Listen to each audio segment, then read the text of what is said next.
So guys finally big boss Marathi के अंदर हमें देखने को मिला एक और जबरदस्त टास्क। गाइस हम बहुत दिनों से सुन रहे थे कि बिग बॉस मराठी के अंदर मेहमान आने वाले हैं, तो आखिरकार बिग बॉस ने दो छोटे छोटे मेहमान को घर के अंदर भेजा। टास्क कुछ ऐसा था कि बिग बॉस ने घर के अंदर दो बेबी टॉयज को भेजा था। इन्हीं बेबीज को लेकर ये टास्क था, जिसके अंदर घर को दो ग्रुप्स में डिवाइड किया था और दोनों ग्रुप्स के पास एक एक बेबी आएगा और इन ग्रुप को बेबीज को संभालना था। मगर बेबी को संभालना एक डिफिकल्ट काम है, जिसके लिए बिग बॉस ने कुछ रूल्स बनाए थे।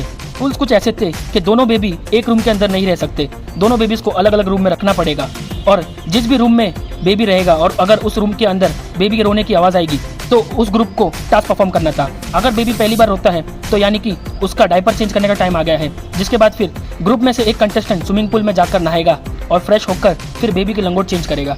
और इस बात का ध्यान रखना पड़ेगा कि बेबी को हमेशा फ्रेश लंगोटी पहनाई जाए। और फिर दोबारा अगर बेबी की रोने की आवाज़ आएगी यानी कि बेबी को अब भूख लग रही है तो फिर स्टोर रूम में रखा खाना किसी भी एक कंटेस्टेंट को खाना था। अगर कंटेस्टेंट का पेट भरेगा तो बेबी का भी पेट भरेगा। और इसी बीच बेबीज को कुछ ना कुछ कहानियां बताकर उनका मनोरंजन भी करना था। और इस बात का ध्यान भी रखना था कि बेबी को सिर्फ मराठी लैंग्वेज ही समझती है, तो कंटेस्टेंट किसी और लैंग्वेज में बेबी से बात नहीं कर सकते। और इसी टास्क में बिग बॉस ने दोनों ही ग्रुप को 1.5 लाख रुपए बेबी करेंसी दिए थे।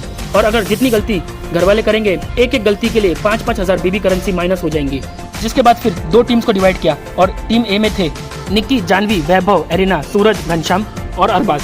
तो टीम बी में थे बचे हुए सभी कंटेस्टेंट्स। तो अब देखना ये होगा, बॉस ने तो एक जबरदस्त टास्क दे दिया है, मगर क्या घर वाले बेबी को अच्छे से संभाल पाएंगे या नहीं? आपको क्या लगता है? हमें कमेंट करके जरूर बताइए।